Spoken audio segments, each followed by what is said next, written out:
नमस्कार, स्वागत है आपका केबीसी न्यूज में। मैं हूं पूजा। और मैं हूं आपके साथ शिवानी।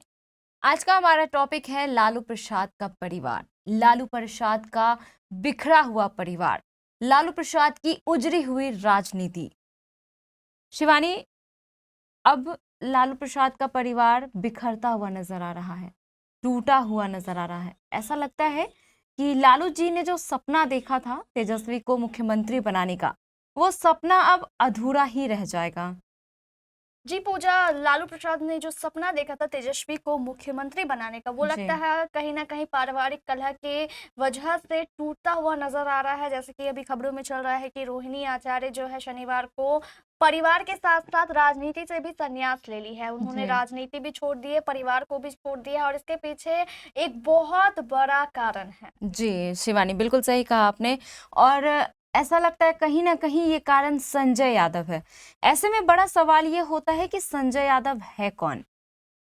आखिर इन्होंने पूरी राष्ट्रीय जनता दल की राजनीति का कमान अपने हाथों में क्यों संभाले रखा है? सबसे बड़ा सवाल ये है। अभी दर्शकों के मन में ये जानने की इच्छा हो रही है कि आखिर संजय यादव है कौन। हम आपको बता दें कि संजय यादव जो हैं वो हरियाणा के रहने वाले हैं। उनका जन्म 24 फरवरी 1984 में हुआ था और उनकी मुलाकात एक आईपीएल क्रिकेट में तेजस्वी से हुई थी। 2012 का वो समय है जब लालू प्रसाद चारा घोटाला मामले में जेल गए थे।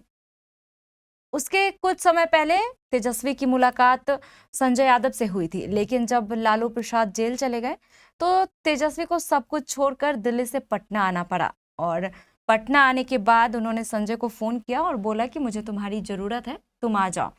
और संजय ने भी एक दोस्ती का फर्ज निभाया और वो सब कुछ छोड़ छाड़ कर तेजस्वी के लिए पटना आ गए। लेकिन अब ऐसा लगता है कि राष्ट्रीय जनता दल के सुप्रीमो लालू प्रसाद नहीं बल्कि संजय यादव है, जिसके वजह से तेजस्वी यादव के पूरे परिवार में पारिवारिक कलह बढ़ता ही जा रहा है। पूजा, संजय यादव जो है वो राजनीतिक सलाहकार है तेजस्वी यादव के और एक घनिष्ठ मित्र भी हैं। जी। इसलिए वो ज्यादातर उनको उनकी सलाह को प्राथमिकता देते हैं। चुनाव में भी उन्होंने उन्हीं की सलाह को मानकर सीट शेयरिंग भी किया, सब कुछ किया।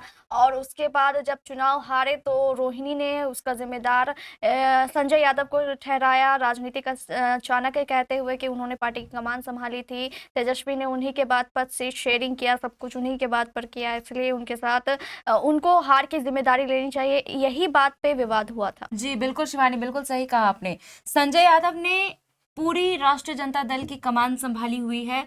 संजय यादव के कहने पर ही सीट शेयरिंग का मामला हुआ, सीट बंटवारे हुए, किसको टिकट देना है, किसका टिकट काटना है, सब कुछ से लेकर सब कुछ तक संजय यादव ने ही किया। कहते हैं तेजस्वी यादव जो बोलते हैं वो सिर्फ बोल उनके होते हैं, बाकी पीछे की जो कहानी होती है वो संजय यादव की ही होती है। संजय यादव ने, हालांकि संजय यादव ने उस दौड़ में तेजस्वी की बहुत मदद की थी। शायद इसलिए भी हो सकता है कि तेजस्वी यादव संजय यादव की सुनते हों, पर मुझे लगता है कि इतना भी नहीं सुनना चाहिए कि कोई बाहर वाला आके आपके परिवार की ही अंदर की मतभेद पैदा करे, परिवार के अंदर मतभेद पैदा करे, आपके पारिवारिक कलह को जो है बढ़ावा दे। जैसा कि पूजा आपने कहा कि तेजस्वी यादव राजनीति में जब आए थे चारा घोटाले के बाद, जब लालू प्रसाद जी जेल गए थे, कम से कम अगर कहे तो 13 या 14 2013-14 में वो राजनीति में आए थे। उसी समय संजय यादव भी उनके साथ आए थे राजनीति में। 2015 में तेजस्वी यादव ने बिहार विधानसभा का चुनाव लड़ा था, राघोपुर सीट से वो जीते भी थे, विधायक पद की शपथ ली थी। उस समय में आरजेडी, जेडीयू और कांग्रेस की सरकार थी। और उसके बाद से धीरे धीरे जो लालू प्रसाद यादव जी हैं उन्होंने तेजस्वी यादव को ही पार्टी की कमान सौंप दी। धीरे धीरे सारे फैसले जो है तेजस्वी यादव ही लेने लगे, और तेजस्वी यादव फैसले लेते थे इसलिए वो ज्यादा अपने दोस्त जो है संजय यादव और रजीम भी उनके राजनीतिक सलाहकार हैं, उनको शामिल करते थे अपने फैसले में। जी शिवानी, बिल्कुल सही कहा आपने। क्योंकि जब 2012 का वो समय, वो दौर जब चला, जब लालू जेल गए, तब जाकर उन संजय यादव ने तेजस्वी यादव की बहुत ही मदद की थी। तब जाकर उन्होंने तेजस्वी यादव को संभाला था कि उन्हें किस तरह भाषण देना चाहिए, उन्हें कैसी किताबें पढ़नी चाहिए, उन्हें कैसे लोगों से मिलना चाहिए। क्योंकि उस समय में तेजस्वी राजनीति के लिए राज पूरी तरह नए थे, वो क्रिकेट से आए थे। क्रिकेट से आए थे। राजनीति और जी। क्रिकेट का दूर दूर तक कोई नाता तो कोई होता नाता नहीं है। जी बिल्कुल कोई नाता नहीं होता है। देखा जाए शिवानी तो संजय यादव ने ही तेजस्वी यादव को राजनीति का रौ भी सिखाया है कि कैसे राजनीति करनी चाहिए, कैसे पॉलिटिक्स होनी चाहिए। पूजा, अगर संजय यादव की बात करें तो मतलब हाँ, हो सकता है कि उन्होंने उनको सलाह दी होगी, समझाया होगा, पर तेजस्वी यादव एक राजनीतिक परिवार से आते हैं, उसी माहौल में पले बड़े हैं, तो उनके ऊपर ही सारी जिम्मेदारी होती है। लालू प्रसाद यादव भी उन्हीं को जिम्मेदार ठहराते हैं सब चीज़ के लिए, उन पे ही भरोसा करते हैं। जैसा कि अभी ये रोहिणी कांड हुआ है, इससे पहले और 2 लोगों को बाहर निकाला गया था परिवार जी से। शिवानी सबसे ऐश्वर्या बड़ा कारण ही संजय यादव है, क्योंकि जब ऐश्वर्या को निकाला गया तो उस समय तो खैर अभी रोहिणी बेटी है तो उनका सुना भी जा रहा है, पर जिस समय ऐश्वर्या को बाहर निकाला गया था उनकी बड़ी बहू, उस समय ऐश्वर्या राय की सुनी भी नहीं गई थी। उसके बाद फिर लालू प्रसाद यादव के बड़े बेटे तेज प्रताप यादव को भी बाहर निकाला गया। उन्होंने भी संजय यादव को ही इसका दोषी बताया था, हालांकि उनकी छवि इतनी अच्छी नहीं थी, उनकी छवि थोड़ी मेंटल, थोड़ी कॉमेडियन टाइप की थी, इसलिए लोगों ने उन्हें सीरियसली नहीं लिया। तेजस्वी यादव और तेज प्रताप यादव के बीच जो भी मतभेद हुआ है, तेज प्रताप यादव की खुद की गलती थी, जिसकी वजह से उनको पार्टी से 6 साल के लिए अभी निलंबित कर दिया गया है, 6 साल के लिए। और उसके बाद जब वो तेज प्रताप यादव पार्टी से निकले थे तो उन्होंने संजय यादव को ही निशाना बनाते हुए जयचंद कहा था उन्हें कि कुछ जयचंदों की वजह से मुझे पार्टी से निकाला गया है, पार्टी से 6 साल के लिए निलंबित किया गया है। तो कहीं ना कहीं अभी भी उन्हीं संजय यादव का नाम अभी सामने आ रहा है हार के बाद। 14 नवंबर को जैसे परिणाम आए एनडीए में तो खुशी की लहर थी ही, लेकिन लालू परिवार में जो बैठक हुई थी उस 14 नवंबर को हार के बाद वो बैठक बहुत ही सियासी से ज़्यादा वो पारिवारिक माहौल में बदल गया, पारिवारिक कलह में बदल गया, सियासी माहौल पारिवारिक कलह में बदल गया। वो यही कारण है, वही मैं बताने की कोशिश कर रही हूँ कि संजय यादव भी वो कारण है, क्योंकि रागिनी, तेजस्वी की जो बड़ी बहन है रागिनी, उन्होंने कहा कि जब संजय यादव चाणक्य बनकर राजनीति का हर एक फैसला लेते हैं, किसे सीट देना है, किसे टिकट देना है और किसकी टिकट काटनी है, तो जब सब हर चीज की जिम्मेदारी वो लेते हैं तो उन्हें राष्ट्रीय जनता दल की इतनी बुरी हार हुई इस बार के विधानसभा चुनाव में, इसकी भी जिम्मेदारी उनको लेनी चाहिए। तो इसी बात पर रोहिणी ने सहमति जताते हुए कहा कि हाँ, ये बात बिल्कुल सही है, रागिनी बिल्कुल सच कह रही है कि संजय यादव को इस हार की पूरी जिम्मेदारी लेनी चाहिए। बस इतने में ही संजय यादव का नाम सुनते ही तेजस्वी यादव भड़क उठे और उन्होंने भड़के हुए अंदाज में कहा कि तुम लोग संजय यादव का नाम ना लो, ऐसा जानकारों का कहना है, जो प्रत्यक्षदर्शी है उनका कहना है। तो इतने में ही रोहिणी ने कहा कि तुम संजय का यादव सुनते ही इतने पर्सनल क्यों हो जाते हो। बस इसी बात में माहौल गर्म हो गया और माहौल इतने बिगड़ गए, इतनी ज्यादा बिगड़ गई कि रोहिणी का कहना है कि उन्हें गंदी गंदी गालियां दी गई, उन्हें चप्पल से मारने के लिए उठा गया, उसे कहा गया कि तुम गंदी हो, तुमने अपनी गंदी किडनी लगवा दी, और भी बहुत सारी बातें उनसे कही गई। रोहिणी ने हालांकि अपने सारे पोस्ट में जाहिर किया कि मुझे इस तरीके से कहा गया, मुझे ऐसे बोला गया, मुझे परिवार से निकाला गया, मुझे अपनी राजनीतिक करियर को छोड़ना पड़ा। भगवान न करे रोहिणी जैसी बेटी, रोहिणी जैसी बहन किसी घर में पैदा हो। और इसके बाद 15 नवंबर को उन्होंने राजनीति और परिवार दोनों से संन्यास ले लिया, वो चली गई। और उन्होंने इस बात का भी जिक्र किया था कि लालू और राबड़ी भी वहां पे मौजूद थे, लालू यादव और राबड़ी वहां पे मौजूद थे, पर उन्होंने कुछ नहीं कहा।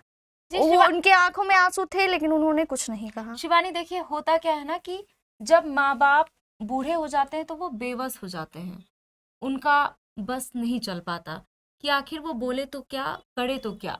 बस यही फर्क है कि वो तेजस्वी मोह में, पुत्र मोह में उनको वो गुम हो गए और उनसे कुछ कहा नहीं गया, या फिर यूं कहे कि उनके हाथ में कुछ रहा नहीं है कि वो कुछ कह पाते या फिर अपनी बेटी के लिए स्टैंड ले पाते।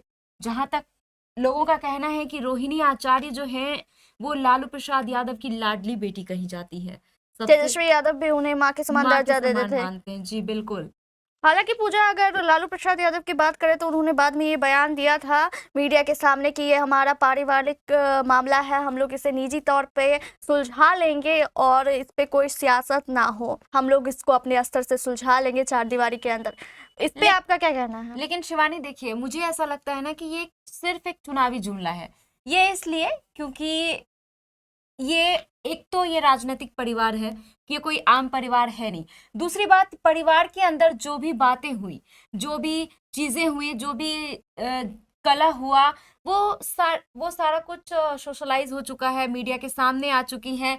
रोहिणी ने खुलकर मीडिया के सामने कहा कि मुझे मारा गया, मुझे मुझे चप्पलों से मारने के लिए उठा गया, मुझे गंदी गंदी गालियां दी गई, मुझे गंदा कहा गया, मुझसे कहा गया कि तुमने अपनी गंदी किडनी लगवा दी, तुमने तुमने करोड़ों रुपए लिए, विधानसभा चुनाव की टिकट ली, तब जाकर तुमने किडनी लगाई, ऐसे ही तुमने अपनी गंदी किडनी नहीं लगवा दी। तो ये चीजें, ये बातें कोई छोटी मोटी बातें हैं नहीं, जी पूजा, ये आपने कोई सही आम कहा, बातें ये हैं कोई नहीं। आम परिवार तो है नहीं, एक जी राजनीतिक परिवार है। इनके बीच में, इनके परिवार में जो भी कलह होंगे वो राजनीति में कहीं ना कहीं प्रभाव तो डालेंगे ही, जी क्योंकि बिल्कुल। पहले भी यहाँ पे ये सब मामले हो चुके हैं, पहले हम्म। भी दो मामले हो चुके हैं, ये लगा कि ये तीसरा मामला है। पहले बहू ऐश्वर्या को जी निकाला गया, वो भी रोते हुए ही निकली जी थी। बिल्कुल। और उसके बाद तेज प्रताप यादव, चाहे वो निजी कारणों के, अपनी निजी गलती की वजह से अगर निकाले गए हों, पर उन्होंने इसका ठिकरा संजय यादव पर ही फोड़ा थोड़ा कि बिल्कुल उन्होंने ये कहा था कि कुछ जयचंदों की वजह से मुझे पार्टी से निकाला जा रहा है। निकाला उन्हें जा रहा है। 6 साल के लिए निकाला गया। बाद में उन्होंने जनशक्ति जनता दल अपनी पार्टी बनाई और उसी से चुनाव लड़ा। हालांकि वो चुनाव हार गए, लेकिन परिवार से निकलने का कारण सिलसिला ये लगातार जारी है और परिवार में फूट ये कोई नई बात नहीं है। और अब नया मामला है रोहिणी का। धीरे धीरे ये परिवार कहीं ना कहीं कहा जा सकता है कि टूट रहा है, बिखर रहा है, चाहे जो भी कारण हो। जी शिवानी, मुझे तो अब ऐसा लगता है कि इस परिवार को फिर से जुड़ने में कम से कम 5 से 10 वर्षों का समय तो लगेगा, क्योंकि एक तो पार्टी की इतनी बुरी तरीके से हार, सिर्फ और सिर्फ 25 सीटें आना, ये कोई छोटी मोटी बात नहीं है। एक तो पार्टी की इतनी बुरी हार, ऊपर से परिवार के अंदर इतना बड़ा कलह, एक पहले बड़े भाई, फिर जाकर अब माँ जैसी बहन रोहिणी। अब ऐसा लग रहा है कि लालू प्रसाद का परिवार पूरी तरह बिखर चुका है, लालू प्रसाद का परिवार पूरी तरह टूट चुका है। लेकिन अब तक इस मामले में तेजस्वी यादव ने कोई भी बयान नहीं दिया है कि ये सब क्यों हुआ और उन्होंने ऐसा क्यों किया। देखते हैं शिवानी, आगे आगे आगे होता है क्या। लेकिन मुझे जहां तक लगता है कि तेजस्वी यादव का मुख्यमंत्री बनने का सपना अब 5 से 10 वर्षों तक तो पूरा नहीं हो पाएगा, क्योंकि एनडीए की सरकार बन चुकी है। इस 5 साल तो कहीं कुछ हो ही नहीं सकता। और मुझे ऐसा लगता है कि जैसे उनकी स्थिति है, पार्टी की जैसी स्थिति है, परिवार की जैसी स्थिति है, कम से कम 5 से 10 वर्ष तो लगेंगे उन्हें संभलने में।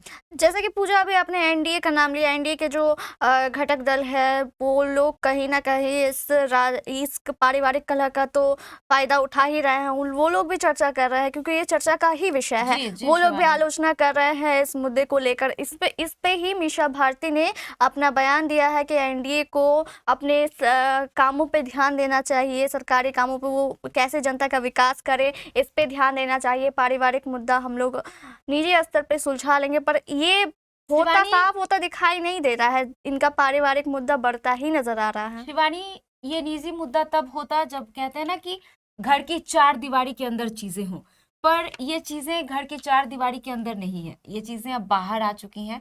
पहले भी मैंने आपसे कहा कि अब ये बातें सोशलाइज हो चुकी हैं, मीडिया के सामने आ चुकी हैं, और ये निजी रह ही नहीं गया है। और विपक्षी दल तो होते ही इसलिए हैं कि वो इन सब बातों, ये सब बातें उन्हें मिले, ये सब मसाला उन्हें मिले, ताकि वो इस बात को और ज्यादा जोर से खींचे। तो ये सब तो छोटी मोटी बातें हैं, ये सब विपक्षी दलों में होता ही रहता है, ये सब कोई बड़ी बातें नहीं है।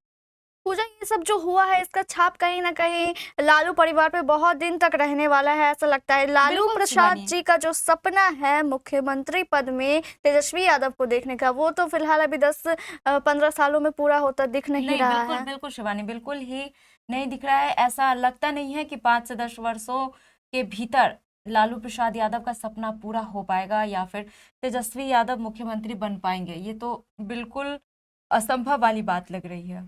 तो ये था हमारा आज का टॉपिक, और इस टॉपिक पे आपकी क्या राय है हमारे कमेंट बॉक्स में जरूर बताइएगा। ऐसे ही खबरों के लिए बने रहे हमारे साथ और देखते रहें केबीसी न्यूज। तब तक के लिए दीजिए हमें इजाजत। मैं पूजा और मेरे साथ सहयोगी शिवानी। नमस्कार दर्शकों। नमस्कार।